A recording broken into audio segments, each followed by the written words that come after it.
Okay, it's 5:33.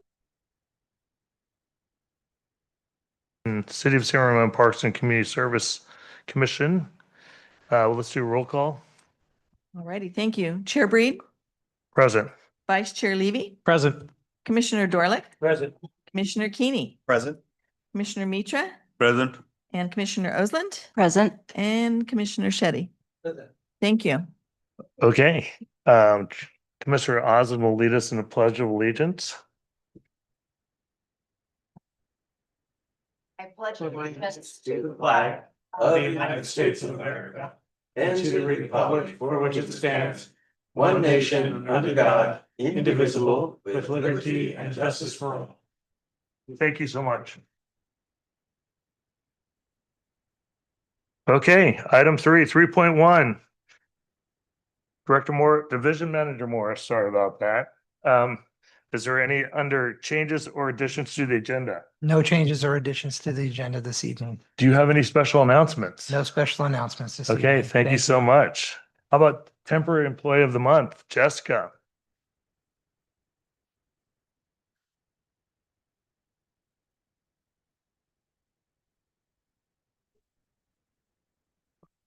Good evening, Chair Breed, Commissioners. It is always an honor to get to be in front of you. Tonight, I have the pleasure of presenting to you Caden Shaw Welch, who is our Employee of the Month for the month of May. Caden really jumped in and went full speed ahead. So his actual first working day was our biggest event on the farm, which is Holiday on the Farm. So jumped into like an 800 to 1,000 person event and just hit the ground running. Has been very responsive to anytime you need something, he's there. A large part of his role has been jumping in to help with our educational tours, which, as you know, serves about close to 3,000 students in the San Ramon Valley Unified School District. And even outside of that, people come to have a hands-on historical education experience. Caden is so great with all of our docents, our volunteers. He has a genuine enthusiasm for working with children and just a great temperament with all of the organized chaos of the farm and all the different roles. You know, every day has at least 5 docents coming in for a part and at different times, and then making sure that the teachers are greeted in the classroom of 26 to 30 kids. Everything is running and smooth and in order. And it really has been a lot, especially then we had an unforeseen absence for an extended period of time with one of our full-time staff. So Caden has just really been our go-to guy.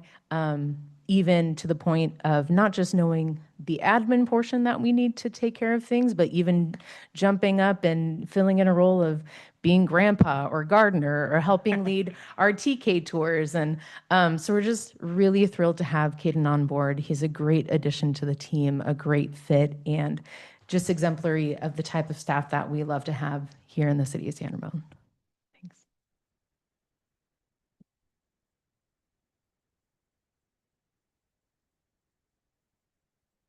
Yeah, thank you very much. Thank you. Great little, and we're gonna take your picture. I think. Yeah, And then, I got it. and then if you want to say something to the commission, be great. Sure.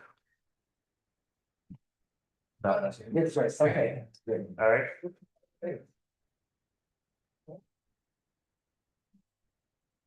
Thank you. Hey, seriously, good work. Thank you. Awesome. Appreciate it. Well, let me get up there. All right. Sounds good.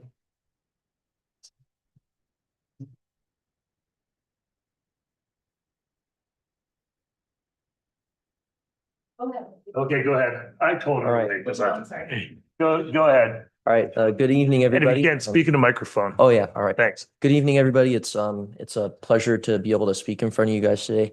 I don't have too much to say. I'm just honored and super thankful to have this opportunity to be a part of something so much bigger than myself, I believe. Always like to think of myself as someone who's really just had a passion to just help the community and be a part of something that is bigger than a lot of us. So I'm just thankful to be able to just help you guys out, help the community out, and stand before you guys today. So thank you, and I look forward to hopefully getting to interact with you guys more and learn a bunch from you guys. So thank you. Thanks so much. Okay, item 4 is public comment.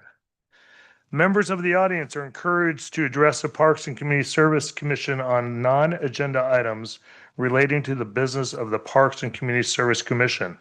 Comments are limited to 3 minutes per speaker and 3 minutes per speaker, and the time cannot be transferred. All remarks are to be addressed to the Parks and Community Service Commission. You can also submit written comments by email. It's on the website if you need it. I won't read it. So, and emails will not be read aloud. However, they will be forwarded to the Parks and Community Service Commission for their consideration. No action can be taken on issues raised during public comment period. The public comment period. During public comment, members of the public are permitted to address Parks and Community Services. Okay, do we have any public comment?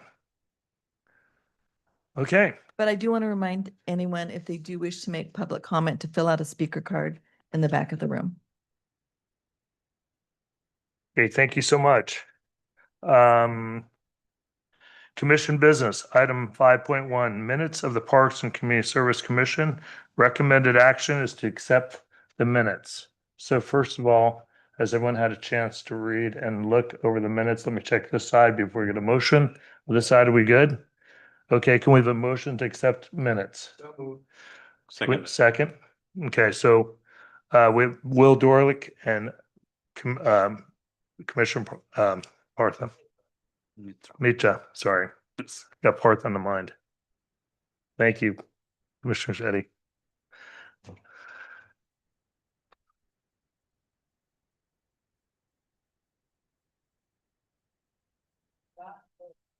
Perfect, we got it.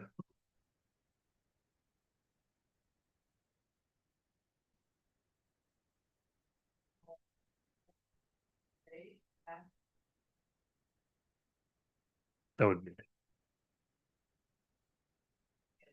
awesome. Thank you so much. Okay, next we are going to go into Commission Business 5.2, installation of a lit scoreboard at Athens Down. The recommendation for the commission tonight is to consider approving the addition of a battery-operated lit scoreboard at Athens Down Park Field 3, funded by Bollinger Canyon Little League. The presentation will be done by Keith Haas, Program Manager. Keith, welcome. Good to see you. Thank you, sir. Good evening, Chair Breed and Commissioners. It is my pleasure this evening to present a proposal for a new scoreboard at Athens Downs Park in partnership with Bollinger Canyon Little League. Justin Cates, who is here from Bollinger Canyon Little League, he is a board member, is here this evening to share their vision, the organization's vision as to the importance of the scoreboard, why it was proposed, and then answer, staff and Justin are here this evening to answer any questions. Hello? No? Okay, that's dead. Oh, wait, hold on. Maybe I just need to turn it on. This evening, we will review the proposed athletic facility enhancements as outlined by the co-sponsorship policy. User groups or those that are approved are able to propose projects, whether that's partially or fully funded. This one this evening is fully funded by an athletic facilities co-sponsorship group. And the commission's role is to consider approving the installation of a battery-operated lighted scoreboard at Athens Downs Field 3, fully funded by Bollinger Canyon Little League. For context, Athens Downs Park is a 20-acre community park located at Montevideo and Devona Drives. The park is heavily utilized by both organized sports groups and the public throughout the year. Bollinger Canyon Little League, which I mentioned is a co-sponsored organization, is in good standing with the city of San Ramon and utilizes fields 1, 3, and 4 from March through July, heavily during March through July. These fields have temporary home run fences that they fund to have installed. Field 2 is also used and runs through June for practices and games. Soccer and soccer tournaments take place at Athens Downs Park as well during late summer and fall. Besides the organized use of the park by community user groups, park users enjoy pickup games, pitching and batting practice, dog walking, general use of park amenities such as picnic areas, the basketball courts, the children's playground, the tennis courts, and a sand volleyball court. So it's a heavily utilized park. This evening, given the high use by the Little League at Athens Downs, the co-sponsor group is proposing to purchase, install, and maintain a scoreboard for Field 3. The estimated project cost has an upfront cost between $10,000 and $13,500 for the purchase and installation, with approximately a $15,000 total commitment, which includes maintenance for the life of the scoreboard. So over the life of the scoreboard, they estimate that this is going to be roughly a $15,000 investment for them. The estimated maintenance includes battery replacements, as well as potential UV protection for the front of it in case the sun fades it and they need to refresh the front of the scoreboard. The scoreboard is battery operated, and as such, there's no trenching, there's no electrical work that needs to be done to the park or the current infrastructure. And the scoreboard has no audible or sound producing components, which we thought was important. Onto the scoreboard location. On the right is a picture of the full park and where the scoreboard would be in relation to other park amenities and residents adjacent to the park. So on the right-hand side, I've outlined the numbering of the fields. So you have an idea of 1 being closest to the street, 2, 3 is off to the right over by the tennis courts, the picnic tables, the restrooms, and then 4 is on the far back corner. On the left-hand side is a zoomed-in picture. Sorry, it's at a different angle, a different orientation, I guess I should say. But again, a star indicates where an approximate location of where that scoreboard would go. Field 3 at Athens Downs was selected due to its immediate surroundings of large mature trees, close proximity to the restrooms, the parking lot, picnic tables, and 83 has been their premier field for Little League games for a good number of years. Discussions were had during the process of placing the scoreboard in left field, so just the opposite side of that field. But this location had a number of issues, which were discussed with both Parks and Community Services and Public Services. First and foremost being the irrigation. Because of the way the irrigation lies, it would more than likely, due to the casting of the water, would hit the scoreboard itself, not just the posts. And because of the water, Public Services felt that that would minimize the life of the scoreboard. And we did not necessarily want that case. Again, let's see, that in, what is that, left field, it would also potentially impact future configurations of the fields. If for some reason the home run fence came down, the placement of soccer fields would then have to be adjusted because we would have this massive scoreboard just outside in the middle of a field. Left field would increase the visibility from a number of houses, and existing park trees provided no screening of the scoreboard in that left field. Moving on. The location selected was a collaborative, like I mentioned, by Bollinger Canyon Little League, Parks and Community Services, and Public Services staff. The benefits of the proposed location at Field 3, it avoids irrigation conflicts. The water will hit the uprights or the posts holding the scoreboard, but not necessarily the scoreboard itself.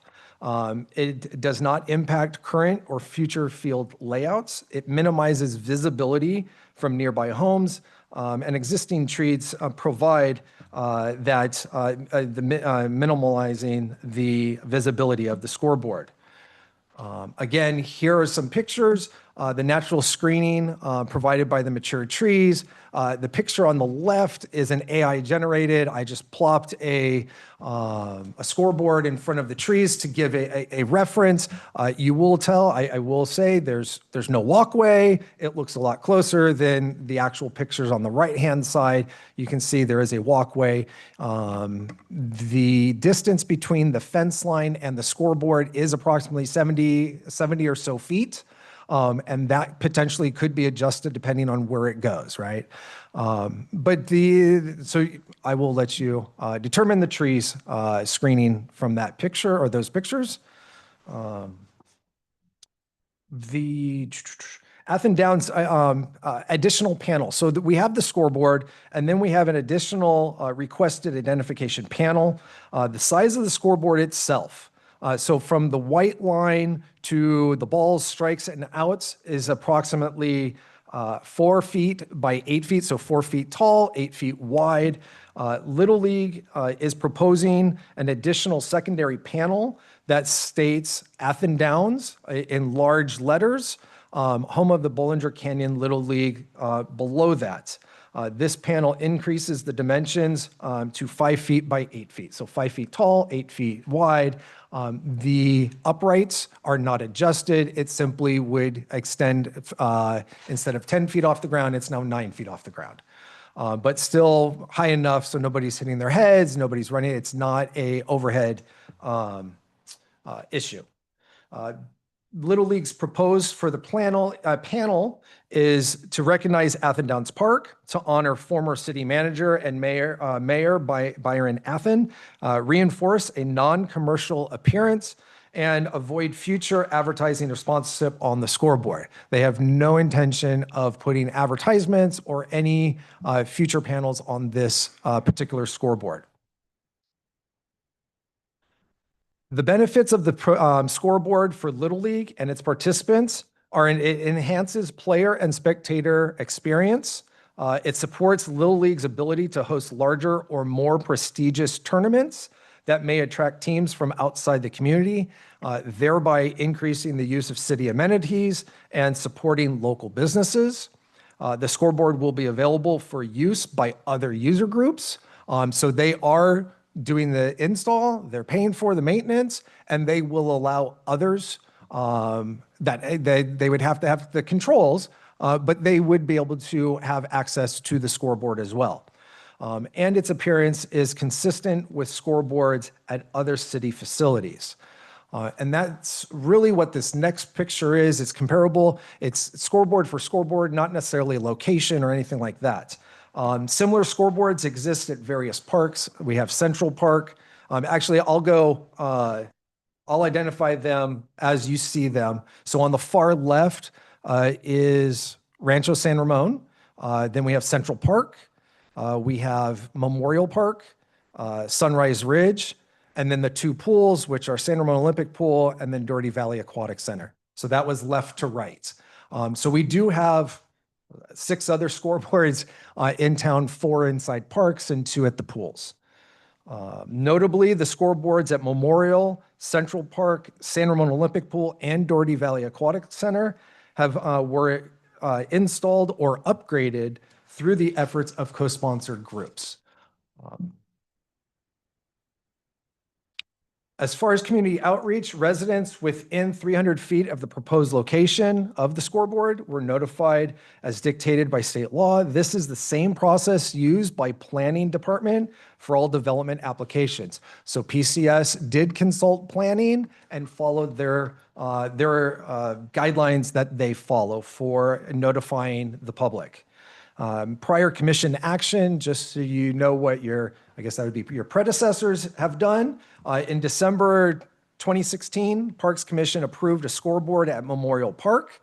While this action, and that was, Memorial Park was proposed by one of the Little Leagues at that time, and was funded by Little League and installed.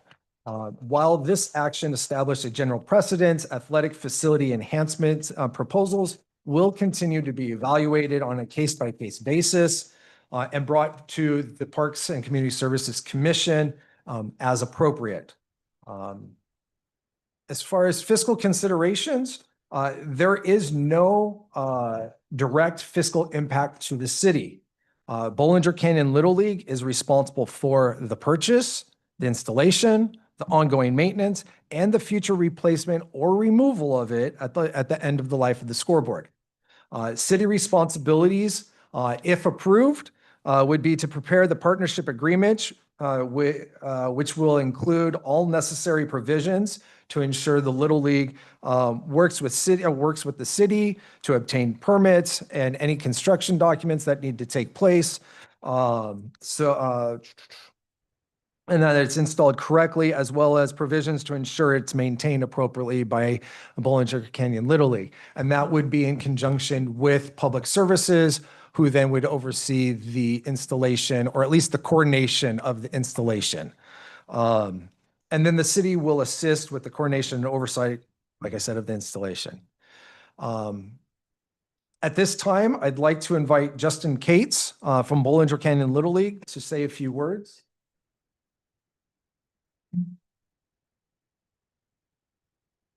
All right. Good evening, Chair Breed and Commissioners. Thank you for the time and thank you. Thank you. The only reason why you do that, if someone's watching online, that's why we speak in the Yeah, no problem. microphone. All right, Can thanks. you all Justin. hear me? Yeah, Okay, perfect. So Keith mentioned at the beginning of his presentation a collaboration. I do want to emphasize that and just share our appreciation from Bollinger Canyon as a nonprofit, as a completely volunteer-led board for Little League, that it is a big collaboration with the city. So a big thank you to the community services staff members, as well as the public services staff that help create the beautiful fields that we get to play on. We don't take that for granted. So thank you. Bollinger Canyon is a member of District 57, and in that district, it includes neighboring cities, which would be Danville, Livermore, Granada, which is also in Livermore, SRV, Danville and Alamo, Pleasanton and Dublin. One of the things that Keith had mentioned in terms of the ability to host outside tournaments, this allows us to be competitive in that market. And so in District 57, when you host tournaments, or if you get a chance to host in the entire summer, let's say District All-Star Tournament for ages 9 through 14, one of the things they look at are parks amenities. We have hands down the most beautiful parks that there are around. This is one enhancement that would give us the ability to host large tournaments, having a scoreboard there. This is very consistent with the scoreboard, as Keith showed. All the scoreboards in the city most likely most aligned with Memorial Park, and that's what it would be closest to. So in terms of this being a revenue generating, not just zero cost to the city, it's fully funded by Bollinger Canyon, but we look at it as a way to bring more folks outside from neighboring cities to Athens Downs and get a chance to experience our parks. So we'd love to answer any questions from Bollinger Canyon. Okay, here's what we'll do is we'll start down here and they'll go across. We'll do Commissioner Shetty if there's any questions. And after questions, we'll take public comment. And after public comment, we'll take commissioner comments. So focus on any questions that you have. So Commissioner Keating, do you have anything? Just one. Appreciate it. Then really understand and appreciate the value of partnerships, collaborations like this completely. And having someone who coached my kids in Little League and Serve Gal, and yeah, I think it's terrific. But in particular, I was going to ask: is it going to be? Will you allow shared use? And it sounds like you will. So that was my main concern. But logistically, how will that happen? Because it's so the control unit, I assume, will be stored somewhere and lock and key somewhere. But how will somebody, if another team or another league wants to access it, how logistically does that happen? It's a great question. So currently with scoreboards at Central Park, and whether it's a co-sponsor or an outside city group that, outside of our city that uses that, they go through the city department to then acquire that, the panel. At Memorial Park, we host that in a locked bin. This would actually be all through an app. So that might be the easiest way in terms of transferring the ability to access that. Now we maintain the battery. We keep, again, battery was for the main reason of not having to trench and run electrical. It's the least intrusive option. But having an app is something that we could easily transfer to a group that happens to rent it for the week or the weekend. And it's a little bit more cost effective. And this board has that capability to, It does. It's an Yeah, additional you can feature, which we implement are planning on buying because again, it's something that we don't have to get out every single week. Right. The more things you have, the less likely you have volunteers wanting to do it. Yeah. So if we can just get it on an app, it's going to be easy for us to also share with other users. very cool. I like it. That's all I have. Thank you so much. Commissioner Dorlick, any questions? Yeah, just a couple. See, Keith, you mentioned 300 feet away from anybody's property line. Is it 300 feet from any and all property? No, so the letters went out as identified by the planning department as 300 feet from the identified location, the proposed location of the scoreboard. Right. Okay, so is it within that 300 feet of the property? Of any property? Because So- we did get a, you know. Yeah, so the scoreboard itself, from the proposed location to the edge of the park is roughly 70 feet, like straight Right. at the closest location is 70 feet. Okay, 300 feet gets you to the end of the court that backs up straight to Athen Downs. okay, So I believe in total, it was roughly 11 houses that received notices gotcha. that were within that 300-foot radius. Yeah, okay. And I noticed that it's only going to be able to use by field 3, and there was a reason why that field was Selected. selected. Now, looking, and I'm asking the question, looking at how the fields are positioned, I mean, if you move it into a little bit more upward area, does that give access to the other fields if they have games on those fields? So in other words, if we move it a little bit, not so much immediately with field 3, does that give some access to field 2? I mean, field 1, not even looking at, right? But I mean, if you move it up a little bit up the path, does that give any kind of visual access if there's a game on 2 or 4? I mean, if it's angled in the right way, can it hit all 3 if it's, you know, I able think to do that? if Yeah, so in terms of field 3, we identified that for a number of reasons. One, if you look at this diagram here, field 2, field 1 is the closest to 680, so it's a little bit louder. Yeah. And when I mentioned the picturesque aspect, I mean, field 3 is spectacular. So it's closest to the picnic tables, closest to the restrooms, closest to the parking lot. So that's been kind of the destination for most of our big events. Now, in terms of locating that to left field, that would have been an original consideration with the Parks Department. But what the city is currently doing is a large analysis. I forget what the name of the analysis is called, but for future use of all fields. And so the potential between 3 and 4 to allow for mixed use. In the back of 2, soccer uses that during the summer. And so if we were to put that in, let's say, left field on field 3, that would have an inability for soccer to then put goals and have a game between 3 and 4. So by placing it in right field, what it allows for is more future use by mixed users, and it wouldn't dedicate that just to Little League. It allows more users to use that outfield grass between 3 and 4. Gotcha. And But I mean, if I could, Yeah. the way I understood the question is unfortunately, due to the size of the scoreboard, no matter how you angle it, it's really only going to be conducive for 3. Okay.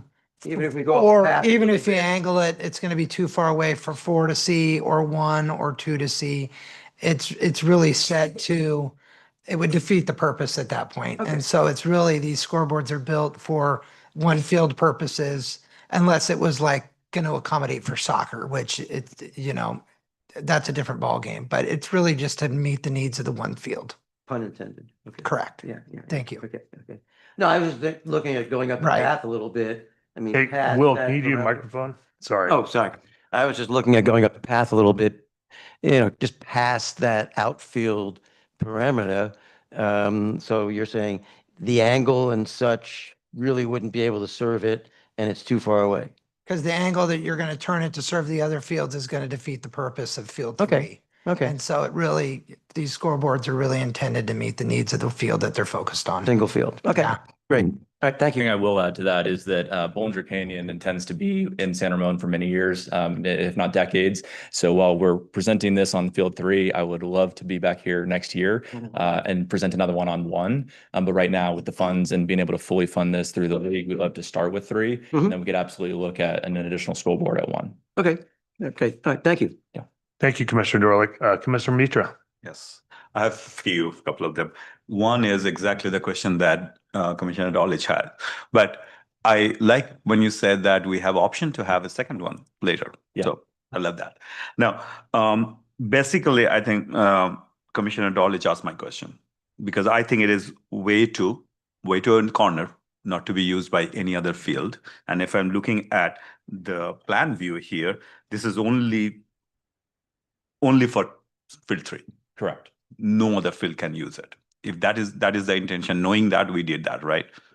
That was intentional in order to allow the park to be used for more than, so that this field, this grass space is allowed for a different configuration down the road.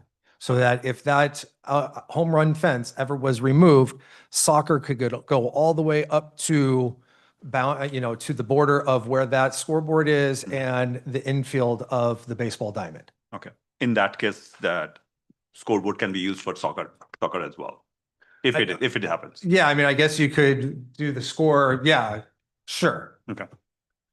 Okay. All right. So that was the number one. Number two is you talked about the maintenance. Like you said, 10 to 12,000 is the total cost, and the rest all for the maintenance for the life. Now, how many years are we talking about here? Life. Bollinger County Little League said roughly 10 years. 10 years. 10 years. And from what I understand, all the scoreboards in town require ongoing maintenance, but I've been here 20 years and I don't remember any of those at Central Park being replaced entirely. The ones at the pools have not been replaced entirely. So if they're maintained properly, things last. Okay. Okay. So remaining $2,000 to $3,000 covers the all 10 years. Yeah, the ongoing cost really is around the battery. And Battery, so yeah. the scoreboard itself has a quality warranty. The lighting and the LED fixtures don't plan on going out, or they don't, the warranty covers that for, 10 years. If it were to fall before that, we would cover the difference. And then again, the ongoing fees it's a lithium ion battery. And so, as those deteriorate over time, we would replace that with a new $1,000 battery. But in case it completely fails, it will be replacement cost or everything that is covered as well within the insurance. Okay. All right. Okay. What is the timeline proposed? Suppose if we get an approval today, how long? Again, just curious. We'll dig tomorrow. Now, we would have to then contact the contractors that would assist us in the dig process. Again, there's two parts. One is placing the purchase order for the scoreboard, which takes approximately 4 to 6 weeks. And then we would also get the contractors going with just drilling the holes for the pylons. Yeah. So, and then obviously there's the city perspective of drafting the Okay, agreement, yeah. getting that approved. So a couple weeks for that as well. so maybe a couple of months. Yes. All total, back to back. Okay, great. Thank you. Thanks for supporting city and doing this for us. Thank you. Thank you so much, Commissioner Mitra. Vice Chair Levy. Yeah, I do have a couple of questions. These are mostly policy-based, so these ones are going to be for Keith. So I wanted to kind of talk a little bit about the policy that this request arises out of the athletic facilities co-sponsorship policy and the sort of requirements under that. So I know one aspect of it is that groups that qualify for co-sponsorship status have performance history that's within what the city expects. So is it fair to say that this request is being considered because Bollinger Canyon Little League has a quote unquote clean current performance history with no issues of misconduct or any violations of promises, anything like that? Yes, they are in good standing. Okay. And I know also as part of the policy that the city reserves the right to do facility use audits to make sure that co-sponsors are using the facilities appropriately in the ways that they've agreed to with the city. So again, no issues there with Bollinger Canyon Little League? No, not recently. Okay. Great. So I think that kind of clears that up. The other question I had, and I know this is a little speculative because, if this is approved, the agreement between Bollinger Canyon and Little League and the city hasn't been drafted yet. But if it is, I know Mr. Cates said that Bollinger Canyon Little League hopes to be around for many decades, and we certainly hope that that's the case as well. And I know it has a long history in the city and has established a lot of staying power as is. But just hypothetically, because we got to consider it as part of this conversation, if something were to happen down the road where, the finances fall through for Bollinger Canyon Little League and it kind of doesn't become a going concern anymore, as part of the agreement that the city would execute with Bollinger Canyon Little League, would there be legal redress on that the city could use to recover the costs necessary to deal with the scoreboard at that point? We can absolutely build that in. Yes, we can absolutely build that in. One, I think what you were alluding to is, so we used to have 2 little leagues in town. We used to have 3, 2, now we're down to 1, which it sounds like they may go to an American and National League because numbers are going back up. But when we went from 2 to 1, one of those groups back in 2016 no longer exists, and now they were the owners and keepers of Memorial Park.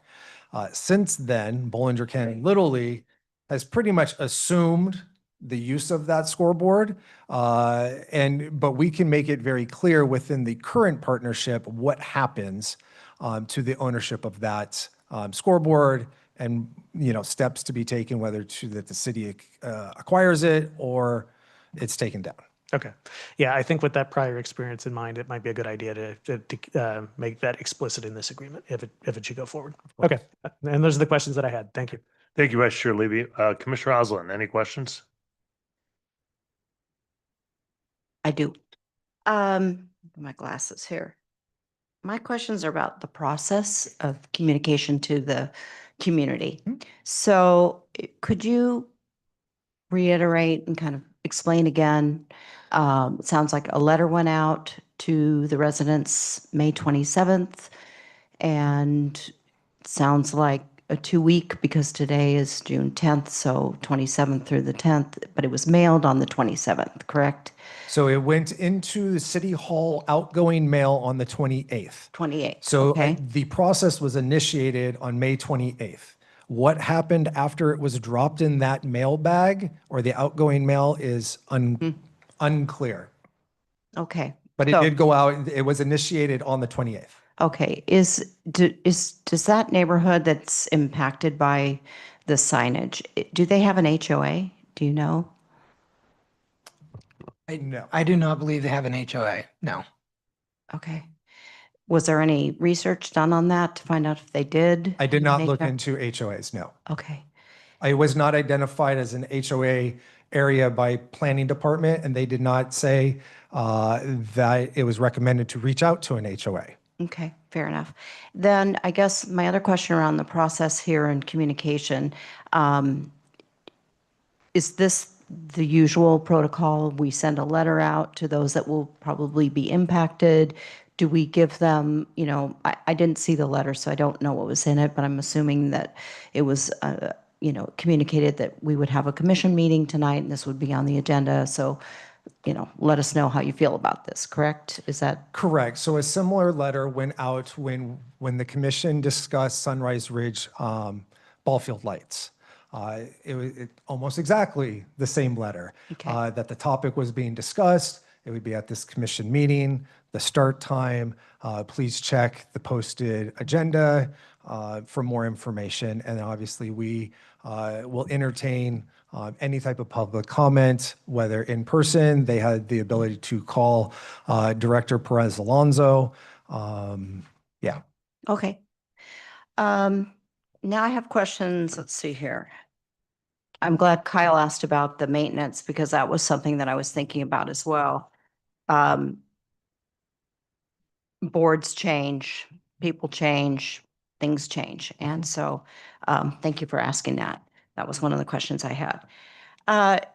Looking at the other signs that have been created, have been put up, and then especially the one at which one is it? Memorial Park that the commission had approved back in 2016. Is that what you said when that was approved? November 2016, yes. Okay, can we see that, the pictures?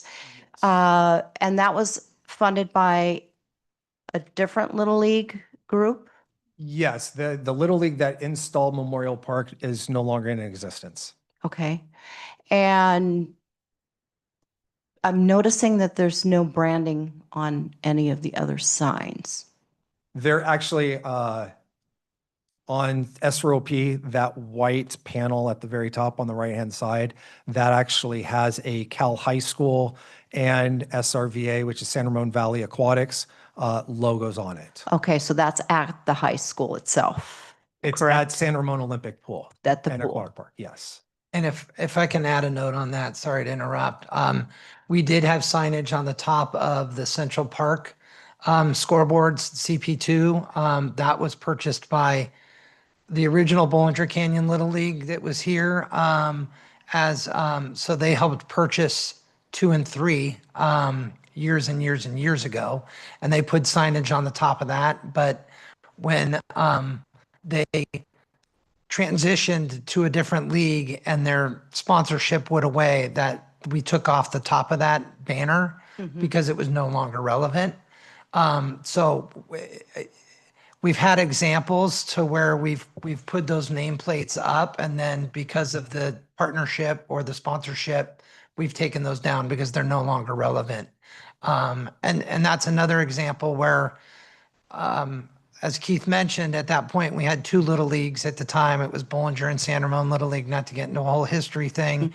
And then they went to 3 little leagues, and then it was back to 2 and now 1, and so on and so forth. And so we've had a history of these boards transitioning from league to league because it's a benefit to them. They're putting these scoreboards on our elite fields that they use, and it's a benefit to their kids and the teams that visit via the tournaments. So usually assuming ownership in that transition is not a problem.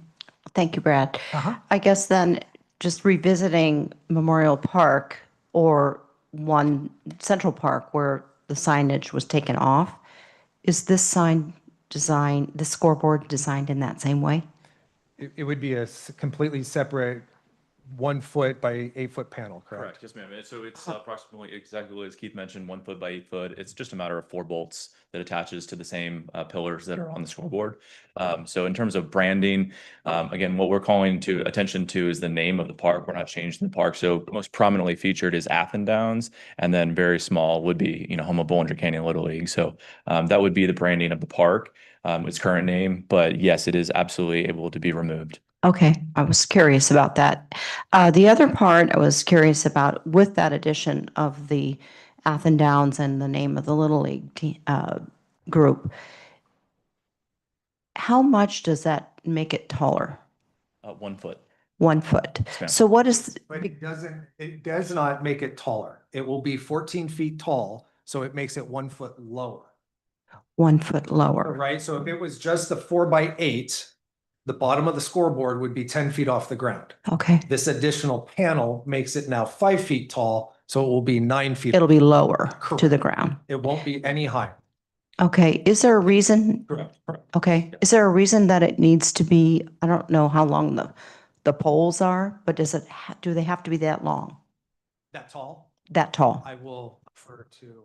That's the manufacturer's spec. I believe it's to allow, work that goes on the grounds, mowers, things to have adequate clearance at that 8 feet. Obviously minimum of 6 to 7 so that people don't hit it walking. But we're going off the manufacturer's recommendations. I believe it's consistent with definitely Memorial. I believe the Central Park one, the second from the left is much taller.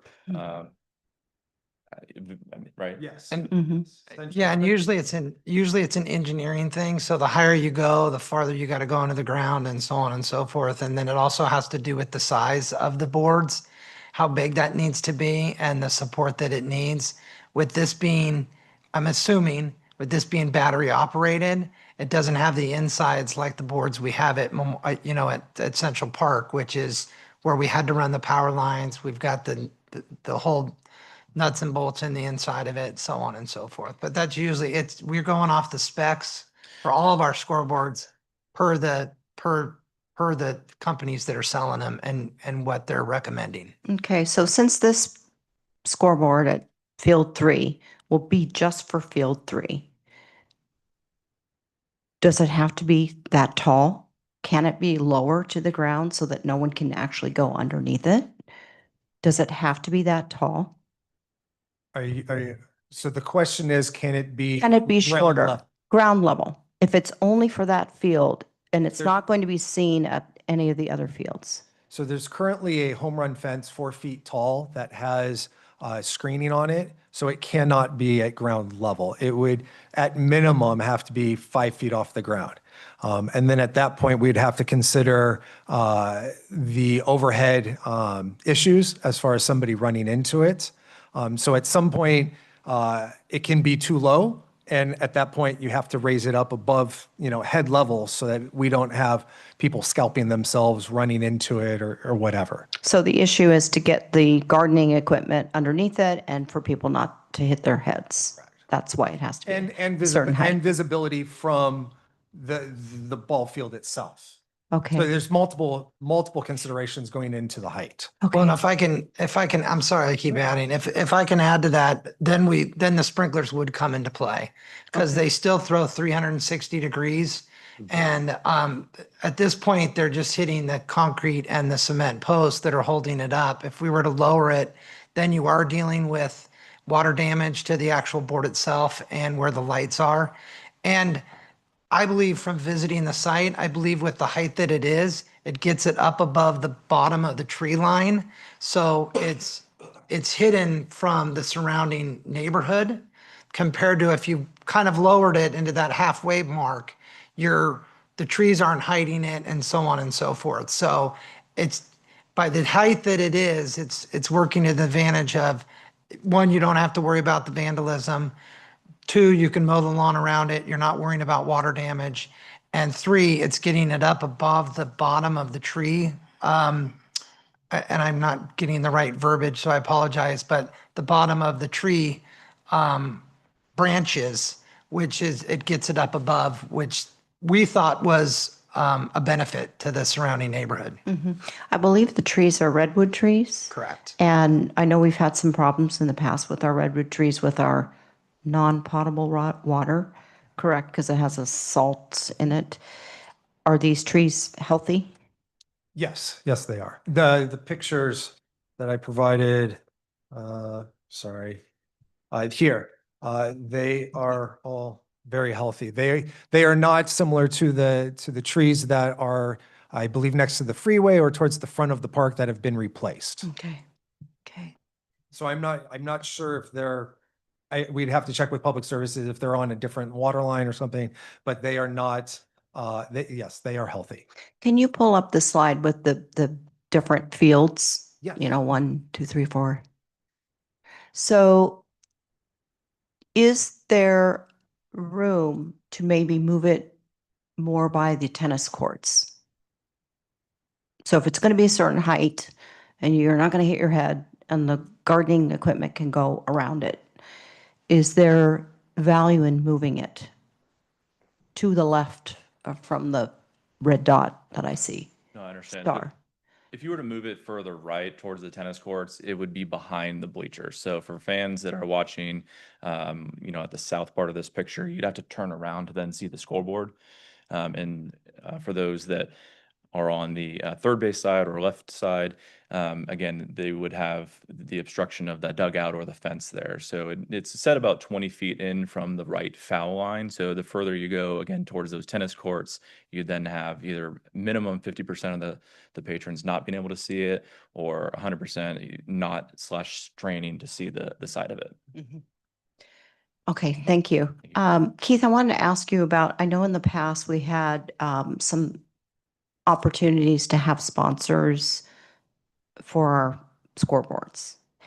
What was the plan to put the branding on it? Was it at the bottom? Was it adding something to the top? To be honest, we never got that far. Okay. Because those conversations would have taken place with the sponsor. But most of those sponsorships, the ideas staff had, that it would be at the top because it's most prominent.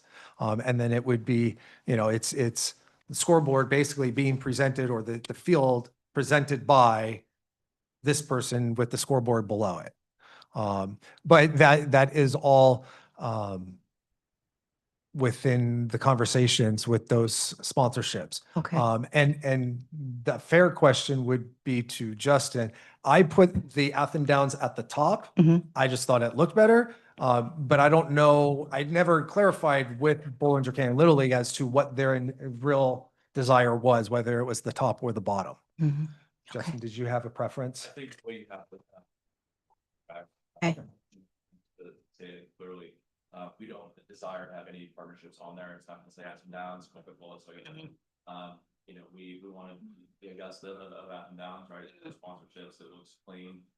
So that's our desire, especially with all the costs being upfront and then the minimal cost of the maintenance. We don't have to have this partnership, you know, in year 2, year 3 to cover that. Okay, I guess then going back to Keith, Yeah. thank you. That previous idea that we were working on, would that be something that would have been removable? So if we have a sponsor Yeah, that, it would have been very similar to this, so Okay. that when that partnership ended, they could either, if that sponsorship ended, it could be removed. Mhm. If they no longer were the sponsor, or they could renew it, it would stay up, or we got a new sponsor, we just change out. In this case, you know, if it said Athen Downs Home Bollinger Canyon Little League, and we got a different sponsor, then that would replace that 1 foot section. okay. Yes. And just to revisit, the complete size with the branding on the top is 14 feet tall, correct? Yes, it's going No to, matter if it has it or not, that is correct. because of the height from the bottom? Yeah. Okay. All right. All right, that's my questions. All right, thank you, Commissioner Osmond. Commissioner Shetty, any questions? Julia covered very well all my questions and all the technical questions also answered. I'm going to focus on the letters, what we received, the objection letter. When I read the letter, I believe we are not given enough time to them to, you briefly covered. How do we respond on that? Like, you know, if this is true, May 27th, and they received a postmark June 1 and received June 4 and today June 10, why there's a rush to put in the agenda and get it approved today? I'm not sure there was any rush to get it into an agenda or anything.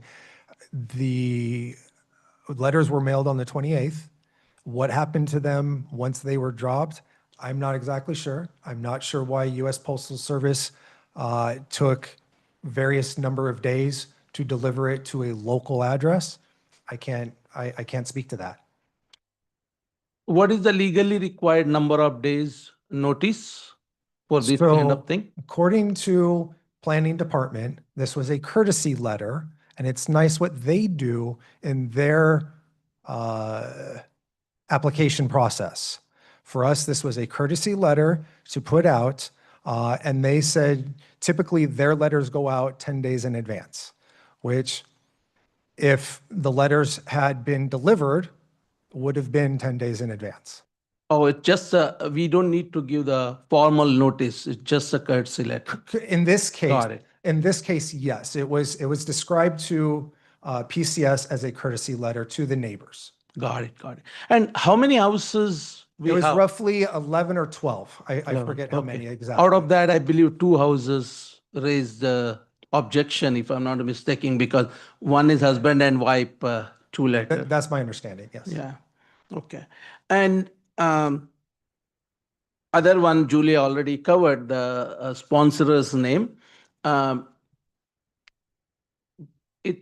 When I saw the all the other boards, what you have shown, I think just in the Memorial Park, we had that, right? Not in other park, the sponsor's name. You mean the user group's name? Yeah, the Well, BCCL. at San Ramon Olympic Pool, we do have Cal High School, which put money towards that scoreboard to upgrade it, as well as San Ramon Valley Aquatics. Their logo is on it because they contributed to it. Other than that, none of the other scoreboards have had any identification of who has paid for it. I see. The reason I'm asking, I know this is a public park and used for multiple purpose. Thank you for sponsoring though. Is it really required to have a team's name for that? Is it legally required? No, is it really required? What's the best practice? What the other cities generally do? Is to it pretty be much honest, given that the sponsorer will have their name? There are cities with sponsorship programs that, for instance, as Commissioner Osland had kind of queried, if we had found a sponsor for this scoreboard on our own, yes, they would be identified on the scoreboard because they would have paid for it and we would want them to get the right. They're not going to donate $15,000 Oh, yeah. without recognition. Yeah. So yes, their name would go Okay. on it. Okay. And then last question, I'm just struggling how it will impact the resident because the game will be during the day. It's not that during the game is during the night and they will have light coming up. So just correct me if I'm wrong. If it's only thing their concern is, oh, now they are seeing this board, little bit visibility in between the tree, isn't it? Other than that, That is my understanding of Okay. their public comment, yes. because baseball games are during the day, so I can't imagine it's impacting. Correct. And one thing I did speak with Bollinger Canyon Little League about is what the back of the scoreboard would look like. If it is silver, they are willing to paint it a black or a forest green or something that then even more so would blend into the color of the trees Perfect. to help, reduce any visibility. Okay, that makes sense, yeah. I think that's it, I think you are all very flexible to get the adjustment. And other thing, Commissioner Kyle already covered some of my questions. So thank you. Thank you for the partnership. Thank you, Commissioner Shetty. Hey, I only have one question. Yes. So, when we do can you walk me through the detail of the agreements when we, that we have with our our co-sponsor groups? So for the scoreboard, to Commissioner Osland's point, if another group comes in or, if they're all of a sudden Little League and blows up, which I doubt will ever happen, but just to cover the city, if we have to take it out, what do we put in that agreement? Is my question. What would we put in the agreement? Yeah. That was a great question for the city attorney as to what language they would Well, prefer. you have 4 other boards. I thought you did them all, Keith. No, so the agreement at Memorial Park, Yeah. yeah, I mean, it doesn't exist anymore because the organization doesn't exist. I know, And no verbiage was in it. I think Terry and I. I think we've heard your concerns regarding it and we would work on the language that's going to benefit both the city and just to reiterate, if Bollinger Canyon was to no longer operate, there's still a value to having the scoreboard on that field. I agree. We would have people that would rent that field as little leagues all up and down the Tri-Valley that then we would probably as a city say, okay, well, we're going to take over the scoreboard and we're going to rent it as an amenity to our field use agreement or something. But we understand the concern of the commission and we definitely build it in there. We have that in regards to the fencing. We've had an old wooden fence that went out of play years and years ago at Athen Downs. There was an old wooden one, old school, sandlot style, and they took it down because it was ugly and it looked bad and it was their responsibility and they came out and took it down.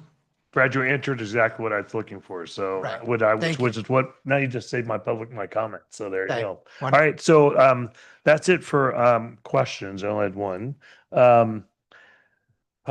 Madam Clerk, do we have any public comment? We do. Vincent Salinas, please.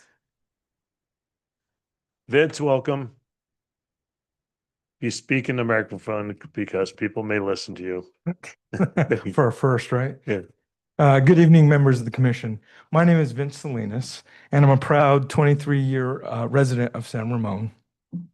Having previously served on the served the city on our Housing Advisory Commission, I understand the time and dedication it takes to serve on a commission like this. And so I appreciate your service. Thank you very much.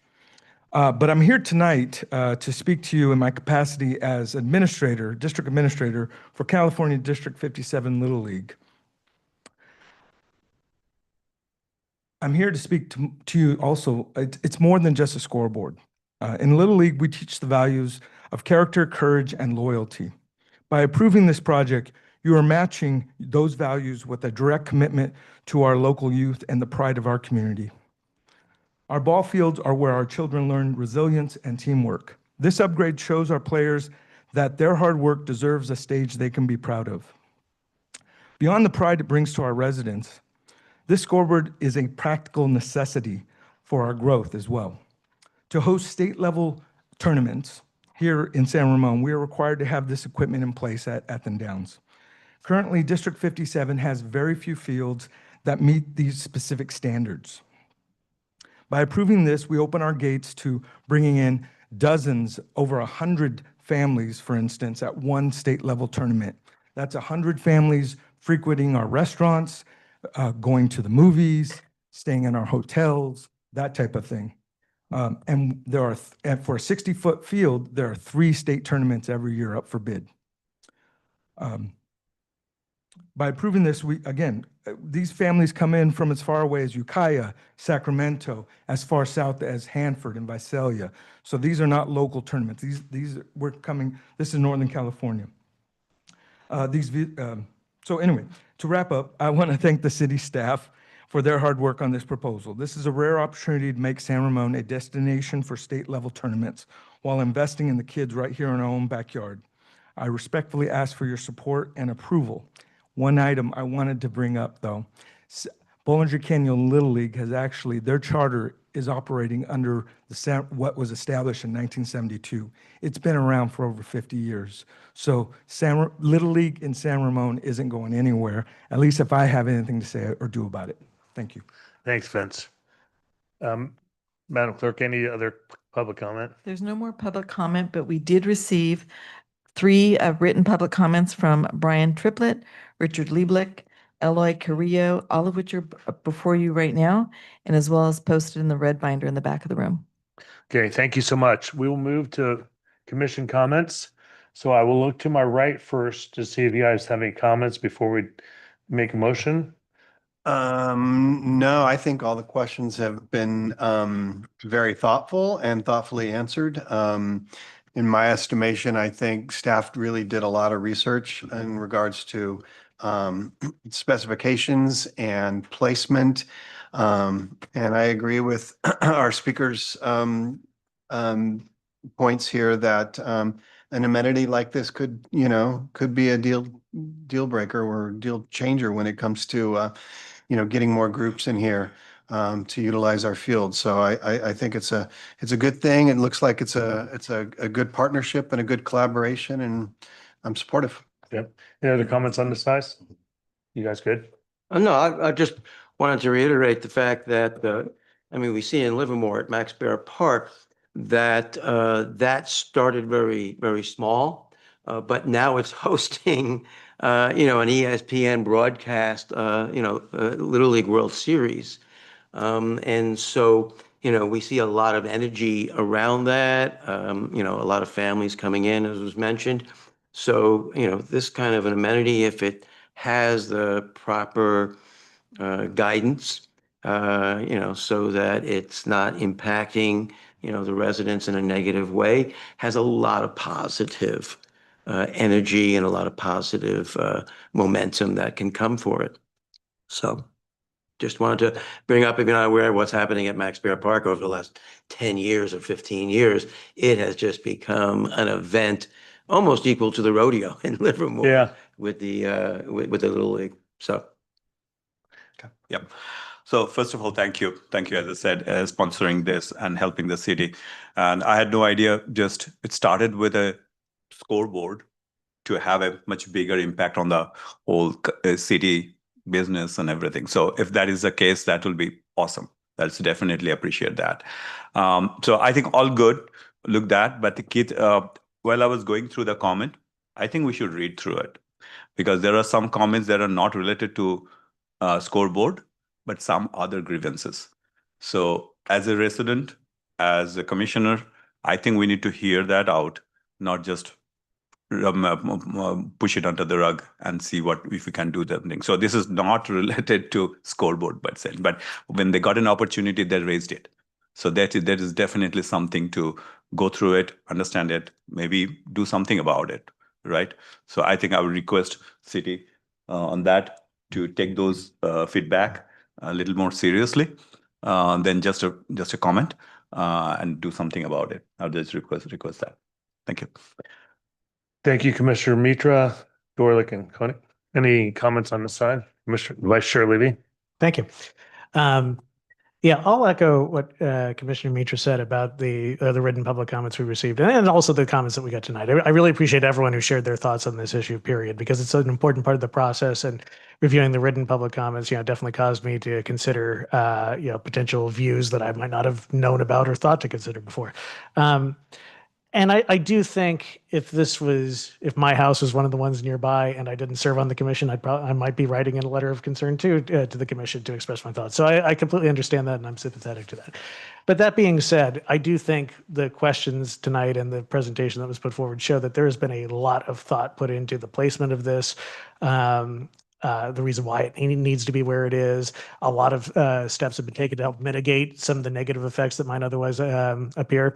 And I also want to thank Bollinger Canyon Little League for basically coming forward with, I think, an extremely accommodating and reasonable request in the first place. And I think it's probably just gotten more accommodating and reasonable over time.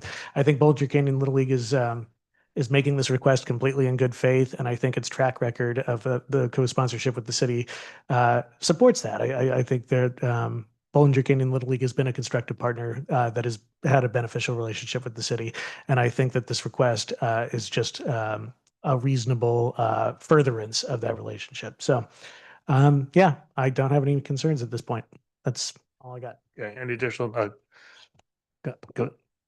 Thank you, Vice Chair Levy and Commissioner Roslin. Yeah. I completely concur with taking these letters and having a further conversation with the folks that received the letter. And I don't know how we do that outreach, if it's with phone calls or calling a specific meeting, bringing Public Works, Parks and Community Services staff, but I feel that there were other issues that came up.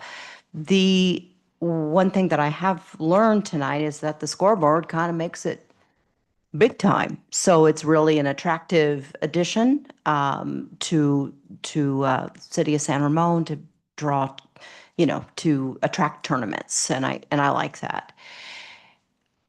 When you buy a house, buy a park, there are going to be things that kind of come along with it, right? So we all know that. I have an experience living by a school, so I understand the concerns here.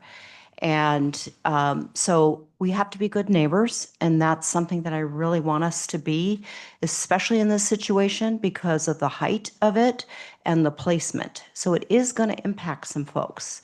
And I really think that they need to have a voice around this, not just in the writing, but to have a conversation. Because I think there is a solution, and I think that because they bought a house by a park, they know that this kind of comes along with the territory, but it's making it so that they can feel heard too. So I think that's a really important piece for me in order for me to approve this, is making sure that we do that for them. So that's really all I have to add. And thank you for your presentation and for everything. Thank you. Commissioner Shetty? Thank you, Commissioner Roslin. So I don't live too far from the Athens down. At least daily, twice a day, I drive by. It is really, really nice to see, especially during the weekend and also weekdays, practice. Grandma, grandpa, families are sitting there and all that, right? In the weekend, sometime traffic happens, but that's expected. And I think we need these kind of facilities. So that will also not only bring the community together, but it will also put our city name in the map. And the sports tourism is one of the important thing for any city for the growth and the revenue, right? The residents come outside and maybe they will like the houses along with the restaurant, maybe they will become a resident. So it makes sense. Now, Keith mentioned that there are around 11 houses, and out of that, I see only 2 houses objected. I think 2 complained from one house, so I'll just count that as a 1. So only 2 houses complained. Having said that, we need to, as Commissioner Julia mentioned, right? When you live next to the park, there's always some advantages and disadvantages are involved. So that should not stop the development of the city or the park as long as it is within the legal amenities. So considering all this thing, I guess, and also city staff did a good detailed job. I don't see any major issue going ahead with this. Only thing I would request is based on, like Commissioner Julia mentioned, if possible, let's try to work with the resident.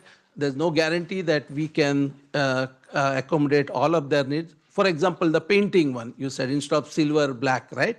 That, and if it's engineering wise, if it is possible to reduce the height by maybe 1 feet or 2 feet, if possible, based on the, again, best practice, we should do. Other than that, I think our kids really need the facilities, and sports is one of the very, very important way to get the good values in the kids. And when the people from outside comes and know our city and all that, it's definitely good for us. Thank you. Thank you, Commissioner Shetty. Hey, here's my comments. Justin, there's some comments about noise. So I would just ask that you guys read the letter from the public, and we'll adjust appropriately as we address that. I think personally the city and Bollinger Canyon Little League have done a really nice job trying to put the sign in there, make it non-visible to the residents, and really thought about the residents as they put in there. The thing I really liked that there wasn't any speaker on the board. All the speaker stuff comes in the back. And if you think about what our public speaker came up and Earl thought about, as we live in a city with wonderful parks, and we know we have wonderful parks. When I was president of soccer club, we had 5 tournaments a year, but brought in 4,000 people. That's what if we put this in for Little League, it does the same thing. We'll attract people in, people shop in our stores, so it makes a ton of sense. The other thing is, I think Bollinger's in touch with the league and Keith, and as they have issues, Bollinger's been pretty flexible in solving the issues. And the good news, like you said, Commissioner Shetty, it's only on during the daytime because there's no lights on that field. So we should be good. So I really thought you guys have done a nice job. I love the sign. Looks great. I love that you wanted to paint the black and also or the back and work with the community on that. And the flip side is I know we'll have a solid maintenance agreement in place because Keith is all over that. And the last thing is I love that Little League wants to work with the city to drive more tournaments, and I call it business, but more people into our community because when we had soccer, it was great. It's a great community field. So I'd love that we're going to go do that. So as a next step, let's have a motion. Does anyone want to make a motion? I'll move it. Terry was going to do it. Go, Terry. Sure, I will move approval of the recommendation as presented by staff. And it's Terry Koenig move the approval. Will Dorlick second it? Okay, it's up for a vote. Don't forget to hit save, please. Okay. Do you have everybody? Matt? Okay, it's approved. The motion's approved 7-0. Keith, thank you so much for your time. Justin, thanks for coming. And thanks for all the speaker. And Brad, thanks for all your help too during this process. We appreciate it. Happy to help. Okay. Thanks, Okay. We are going to move on to, I think 5.2, but let me see what it is. 5.3, I apologize. Parks and Community Service Commissioner feedback on the 2026 Art and Wind Festival. The recommendation here is just to provide feedback. Okay.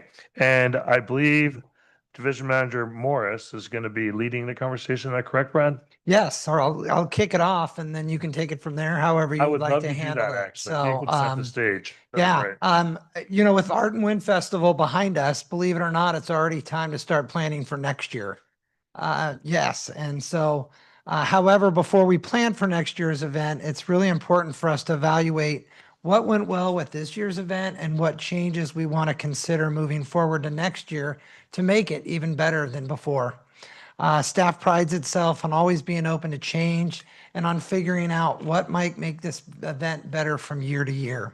With that being said, we would love to hear the feedback from the commissioners tonight on what you thought about the event, both as a participant as you walked through the event and as commissioners as you were at the city booth, helping out at the city booth. And an interest to moving the meeting along, if you're agreed to it, if you agree to one of your other commissioners' thoughts or feelings, please feel free to nod or shake your head or a thumbs up. However, if you feel like reiterating it, you are more than welcome to. We're okay with that as well. And we have plenty of staff here taking notes, and we're looking forward to the feedback on what your feelings were about the event and what you might think we want to consider moving forward. So Brad, I'll run the feedback for you, and we will, if you need anything else afterwards, let me know. We'll Perfect. start over Great. here since we started over there last time. Is there any feedback on this side of the table? Normally it'd be on a computer, but we don't have that. No, my feedback is all good, I have no complaint other than the parking. That's, we can understand, right? I always scratch my head why the residents across the field don't accommodate us for the parking, but I understand we have to respect their privacy. So for me, I got a free ticket for the parking because I was commissioner, but other people has to pay $10. But I think it's worth it. So all in all, it's very good. And what I liked is for every age group, there are activities and people can easily spend like 2 or 3 hours, 4 hours.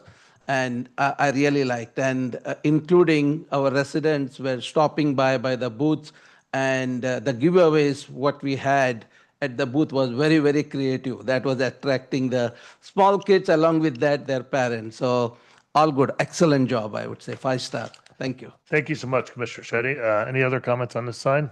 Vice Chair Levy, and then I'll go with Commissioner Osmond. Well, I was just going to say, go ahead, I'm going Commissioner to Osmond. pass because I wasn't able to attend What? this year. I know, sorry. Okay. Okay. Go ahead. I'll be quick. I spent a Take your fair, time. well, I mean, I won't, but Okay. I spent a fair amount of time at the city booth on both days. I think the experience was really good. I think there was a good mix of commissioners, city council, and staff manning it at all times. Feedback I have more maps of the event site at the city booth, because a lot of people come up there asking for that, and then a staff member would have to run inside to the community center and go to the front desk and get a map and bring it back. So, cut that step out and have more maps at the booth. I think that would be helpful. I don't remember the exact time, but I feel like we ran out of kite making kits pretty early on Monday. So if there's anything that could be done to adjust that, I know budget-wise that might be an issue, but they were definitely in heavy demand, and people were disappointed when they ran out. So just wanted to note that. The city rec guides, which we send out in the mail, every household in San Ramon should get one, but there were a lot of people who acted like it was the first time they'd ever seen it. So if we could have maybe more of them at the booth to give out, because we ran out of those two pretty quickly. That is pretty much it. Those are my comments. Great job. Thank you so much, Vice Chair Levy. Any comments on this side? Yes, so, Commissioner Mitra. yes, so I definitely attended and Speaker. yeah. Sorry about that. The world definitely wants it. attended for the city booth, as well as we had the kite dueling, which was the first time we did that. I think that was an awesome experience. We have bigger plans for the next year as well, getting more authentic and actually doing the kite dueling next year as well. So that will be probably, and the good thing was there are a lot of people who came in, saw the advertisement, and then came in and asked for it. So I think there is something becoming bigger on that. The only concern I had is the locations. It was all the way to Field 5. So that was one thing. When we had initially had little struggle to find it, and I have heard a lot of people also wanted to come, but they didn't figure out where the things are.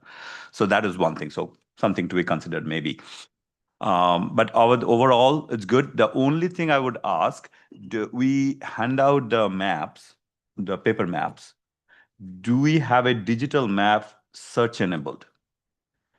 Yeah, that's a great question. And I was going to ask kind of at the end to get your guys' feedback on that. That is something that staff's looking into years to come. Please do. Please We do the paper maps. We have them strategically put all throughout the festival. If you saw the white boards, kind of, there was 6 of them with 3 sides on them that had the maps on them. But anyways, no, we are looking at, do we need to use an app? based thing to get the schedule of events and the map? Or do we go to a web-based, or how do we get it on devices with a QR code? QR code. I So- was coming to that Yeah. it's okay to have the paper map. People want to carry that with them. Right. But having some way to present the QR code, which will take me to the map, and then map should have a searching. Because many a times people come to our store when I was there in the city, so just to ask how can I go to this particular. Okay. And it was, we also had to find it struggling because of, to find that in that. So search enabled, QR code enabled, I think that thing will be really, really helpful to a lot of people on that. Okay, great. Thanks. Thank you. For But the feedback. overall, awesome as you. Do we have the numbers? How many people? We do not, and we'll be happy to share those numbers as soon as we get everything back from all of our vendors and everybody's had a chance to count it out and so on and so forth. But tonight's meeting's more for information from you, and then we'll definitely share that with the commission when we've tallied everything up. But overall, it was awesome as usual. And thank you to all the city staff for the great work every year. Thank you. Wonderful. Thank Thanks, you. Commissioner Mitra. Commissioner Dorlick, do you have any feedback? Sure. No, I think it was very good. I would like to see more fine art in the artist booths. There wasn't a lot of it as we have had in the past. I mean, even pre-pandemic. So that we should try to focus on that. And as far as the guides go, if we run out, all we got to do is direct people to the bin at the post office, and there'll be plenty of guides right there for them to pick up. Yeah. Commissioner Koenig? Yeah, I want to echo Commissioner Mitra's comments. I think some digital approach to the event would be terrific. I fully support of that. We did a beer garden for the first time. Saw that. City staff was amazingly accommodating, so I wasn't able to attend wasn't able to sit in our parks booth because I was schlepping beer kegs all day, every day. And was completely exhausted. So Brad, I don't know, I can't imagine how you feel. But I thought it was terrific. The only, I think, downside was the generator running out of juice at the end. So that last act, I think, we were 10 minutes into it and they couldn't play. And usually that's the one that's kind of the pinnacle, right? You want to end on a high note. So that was a bummer. But other than that, it just, to me, it felt like there were record numbers. It just felt vibrant the whole weekend. Sunday, the weather was amazing. Monday, not as good, but people still came out in droves. So kudos to staff for another amazing, our star shone brightly those 2 days. So kudos. Thank you. One other comment? You had, no, just kidding. Go ahead. Thanks, Commissioner Koenig. Go ahead, Commissioner. On it, but I thought the memorial service this year was very well done. Yeah, that's what I was going to say. Just, wanted to congratulate staff for really putting that together. Thank you.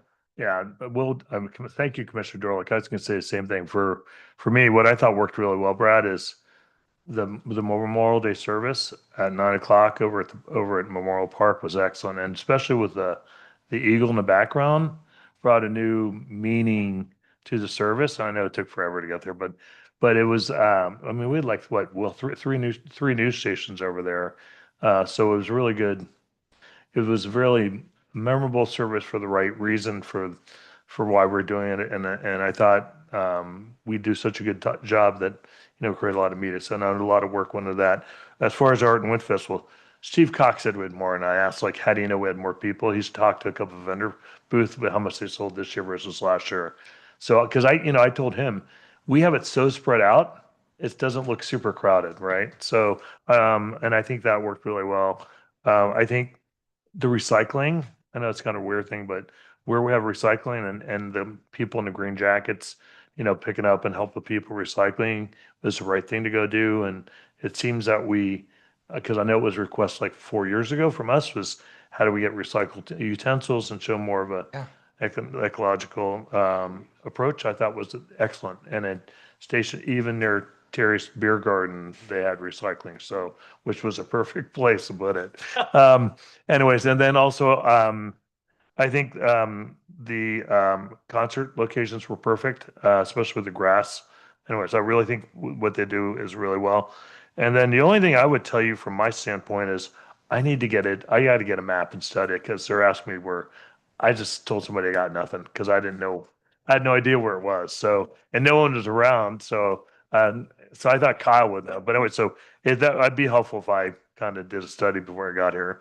And then a weird thing is like the restrooms. We just got to stay on top of the restrooms in the building. Those things get a high mileage. That's what I would do to make sure we continue to look good. And then, the other thing I tell you, Brad, I think works really well is I was thinking about the Terry's Roto Group and how busy and all those booths.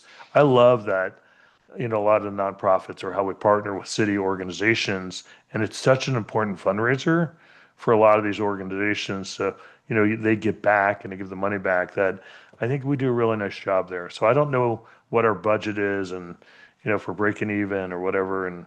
But I hope we are and we'll continue to do it. I know I was with the mayor when he was at the city booth, and he seemed to be super happy with him and Councilman Rubio were super happy with the way everything was going. So we just had a lot of people at the city booth all one time during my time. So, but I thought it would have worked pretty well. I do like the one-page flyers with the concerts and stuff. That stops people, and then we talked to them about that simplified booklet on all the different club parks or club during June and July for the kids. It worked out perfect. So the material's really good. I don't know if that helps, but that's kind of what worked and what I think would be an opportunity. So so that's feedback. Anything else we And good? if I can add, sorry, you all know how to get a hold of us. So if you think of something offline, please let us know what your thoughts were or what if you missed anything. And I feel bad sitting here because you're all directing this to me and I get to smile and shake my head, but really I had minimal to do with this event. It's really the team behind it, from Steve Cox to Mike Finelli to Jen Galt, Becky Adams. Yeah. I'm gonna leave people out, James. The list goes on and on and on. And it's really, and public services is amazing. Police is amazing. It really takes a village, and this is one of those that takes a village. So we really appreciate the feedback, and we're really proud that everybody enjoys the day. So thank you for all of that. And yeah, let us know if you think of anything else. I did tell Steve that, you guys, you're exactly right. There's all our staff there do a great job. There'll be a point during the day that you guys all get together and have a picture. You can put on the wall year over year. Because, it's one time a year, everyone's here. So Yeah. just an idea for you. All right. All right. Okay, that's it. Let's get into the number 6, which is the director's report given by Division Manager Morris. Yes, thank you very much this evening. I hope you all enjoyed reviewing the activity report for May, and I hope you all found it helpful and informative. I know we're all in a hurry to get to Bruce Hornsby, so I will try to make this speedy. If you appreciate it, that 8 o'clock, 8 o'clock. All right. I'm sure as many of you know, and if you don't, you're crazy, but summer's officially started. We're on day 3. And if you visit any of our facilities or parks, you'll notice hundreds of youngsters smiling, laughing, playing, and having a wonderful time in our programs and our camps throughout our parks and facilities. So please come by and say hi and see all the activities that we have going on throughout parks and community services. Just to touch on a couple things that were in there, the interconnectivity. If you didn't see, the Trails Master Plan will be going to the City Council at their next meeting on the 23rd. So we're excited to get feedback from that and hopefully get some adoption. And our teens and youth area, I'm sure you noticed throughout that activity report, we are busy training hundreds of staff to get ready for summer. That's what we did in May, all of the staff trainings from aquatics to camps to nature. So a lot of time and resources go into that to make sure we're providing the services needed to the community. Park amenities, just a quick update, the shade structure. Unfortunately, we're still in a holding pattern for the shade structure at the terrace patio. We hope it's going to be delivered by the 4th of July and installed, and we're especially looking forward to that, especially with our camps on that back terrace. That's where they do check-in. So that'll be nice. As well as, if you did not notice, we had funds included in this year's budget for the design of the Forest Home Farms, the Boone House renovation. So that design phase is going through. So we're very excited about that. In other news, the budget did get passed. So we officially have adopted a budget for 2027. Rec swim is officially started on our weekends and during the week. So please come by the pool, work on your cannonballs. That would be great. as well as we had a great tennis tournament over the weekend that had over 80 kids participating in. So we are very, very excited about that. And just to touch on our upcoming events, just to put on your radar, I can't believe it, but 4th of July is right around the corner. So we will be kicking off the day on the 4th of July with our Run San Ramon. That's the 5K, 10K, and the fastest mile. That starts at 8 o'clock. And then we end the day with the cheese balls in the evening in the amphitheater. That starts at 5 o'clock for that. And staff always enjoys when the commissioners can be handy to help us hand out medals or the challenge coins. So if you are around that day and would like to help, that'd be great. I'll be there. We'll be getting you an email out in the coming weeks with more details on that, where to go, when to go, so on and so forth. But put that on your calendar if you're around for the 4th. We would love for you to stop by and participate. Also, after that is our summer concerts. That'll officially kick off on the 12th with Pride and Joy, which is a fan favorite throughout the community. So we've got 2 bands back to back that are really going to be great for the concert series. So that's it for me, unless anybody had any specific questions Do we regarding have the any activity questions report. on this side? Good, good, good. You guys have any questions? I'm the only one who have questions. I have two. Okay. Commissioner Mitra has a question with me. This time summer concert is a very, very popular one. And one of the most popular for the South Asian community is the Bollywood one. So we are missing that this year. I talked with Henry when in the memorial that. So I think we missed it this year. So just a request that we should have that because this is a very, very popular summer concert, especially in the South Asian community. And this is, I have people coming into which day that they assume that it will be there. We have 5 summer concerts, but we didn't have Bollywood this year. So just a request for the Okay, going forward great. next year.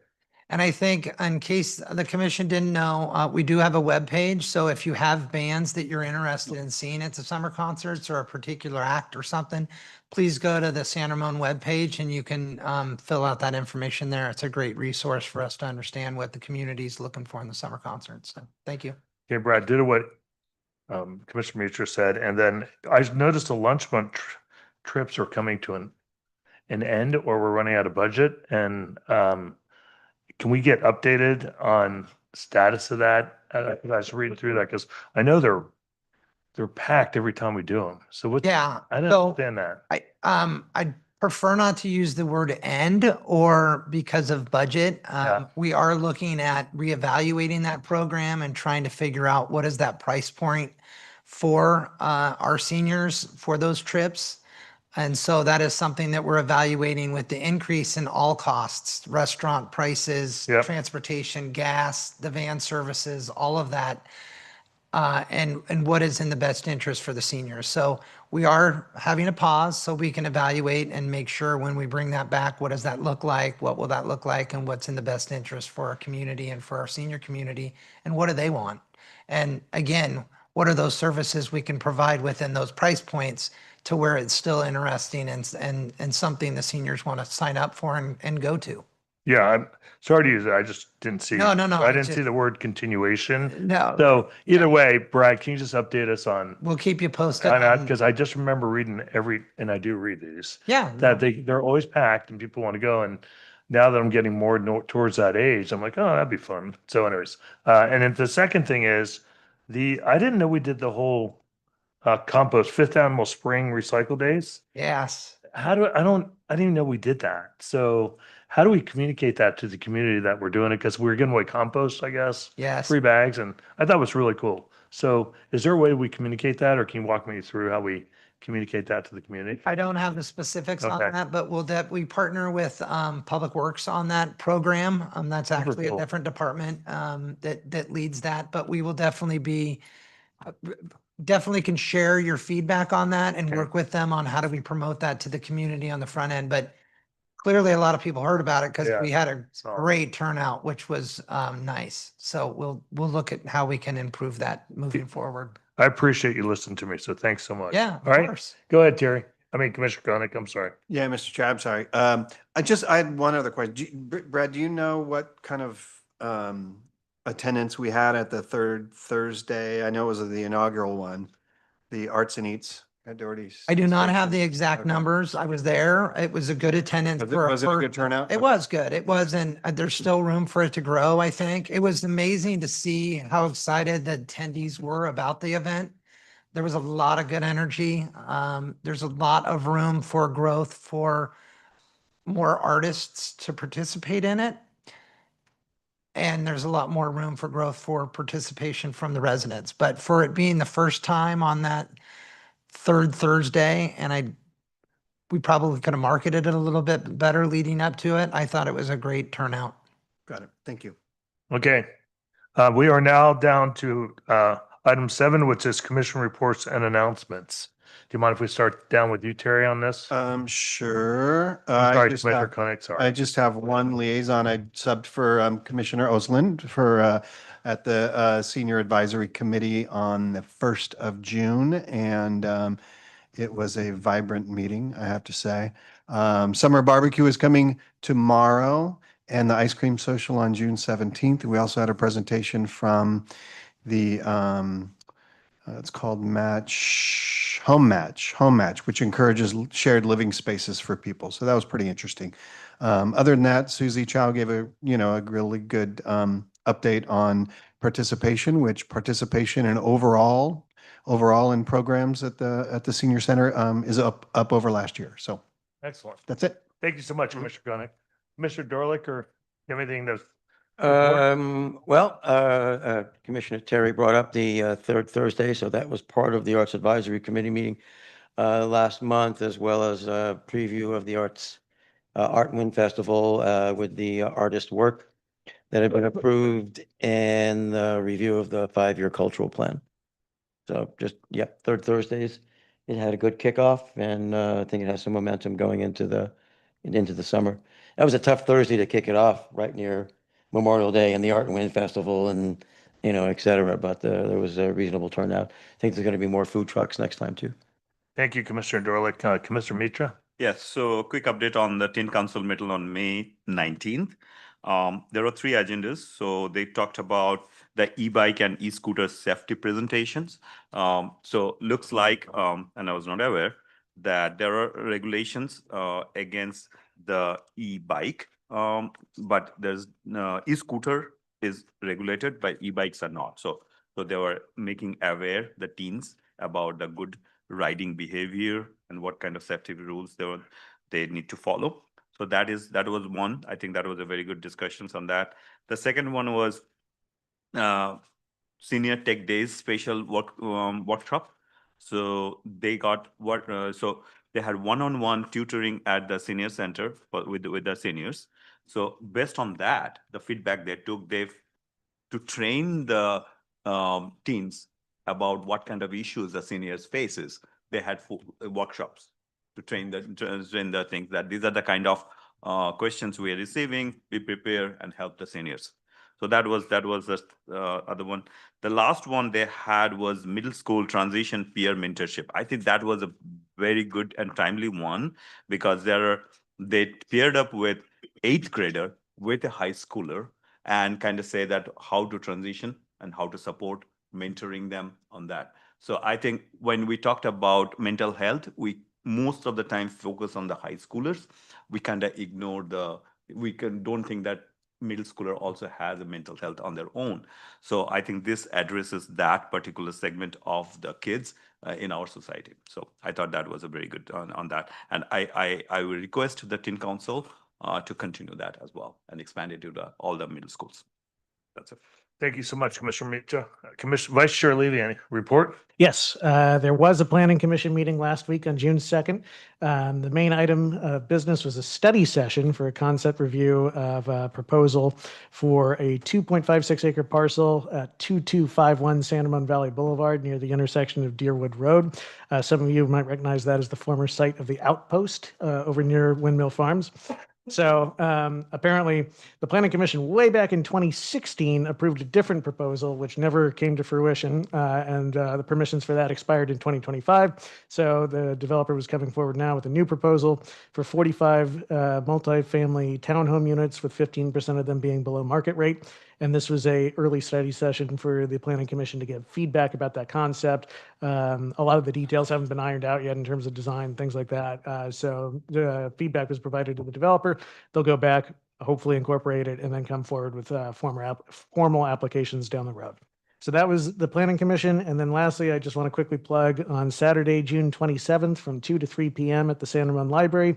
The San Ramon Library Foundation is supporting Cool Summer Jazz. It's a free 1-hour jazz concert featuring Dave Rocha and his jazz quintet. Should be a lot of fun. Check it out. And that's all I got. Thank you. Thank you very much, Vice Chair Levy. Commissioner Roslin. Nothing to report, but thank you, Terry, for sitting in for me and the Senior Advisory Committee. Thank you, Commissioner Roslin and Commissioner Shetty. Sorry. Not yet. I'm sitting next to Kyle. So All right. From my end, I attended the Heritage Park inauguration. That was awesome. My new favorite park. I recommend all the citizens to attend it. And then once you enjoy in the park, you can chill out in the city center right across. So that's the one. I was not able to attend the last city council meeting of May because I was traveling. So I don't have any update from that. But I did catch up on the online about the budget thing. So that was the main one. That's it. okay, thank you so much, Commissioner Shetty. I have two things. One, great job on the Heritage Park. I know it's more Bishop Grant thing, but we went, and I think it's a really cool looking park. And I think the concept where we don't own maintenance and they own taking care of it's going to be great for the city. And the cool thing is they use I don't know if you noticed, but they use the trees for all the benches and stuff. So the trees they took out, they used for the benches. So I thought that was pretty cool. I also attended the May 26th council meeting, and that's where they approved the budget. Just kind of some fun facts for you. Our revenues is about 70 million. Our expenses is 76. And you can guess, thank God for Measure N, because Measure N brings about $14 million through the city. So the city's working real hard by 2025 on how because that's when Measure N stops. We need to either cut services, find other revenue sources to make up our delta. So that council spent a lot of time talking about that, but I think it's important for all of us to know kind of where we are from a budget standpoint, what our revenues and what our expenses are. I'll take 2 more minutes because I know everyone's got to split. The other big topic was the commemorative flag approval. Council worked through that, and they have a policy on commemorative flag approval, which I think will be fair for everybody. So I want to tip the hat off to council for working through that dynamic issue. So and we now, and everyone, just kind of reminder, it's on the corner of Bollinger and El Costa. So that's where our commemorative flags are. So they worked through that issue. And so if you want the policy, let me know. I just want to make sure we end up on time. So that's it for now that I attended. And we are now at the adjournment part. Before we adjourn, I always like to thank you guys. Nice job tonight. Thank you so much for staying on task, questions, comments, makes the meeting go a lot smoother. Brad, thanks so much for your help guiding us through the meeting. You did a good job. So we really appreciate it. Okay, and you guys, thanks for coming. And if you're in the public, we love to have you come to our meeting. So Keith, good job tonight. All right, we're going to adjourn at 7:16 p.m. 7:16 p.m. So don't forget to turn your computers off or log out. All right, thanks.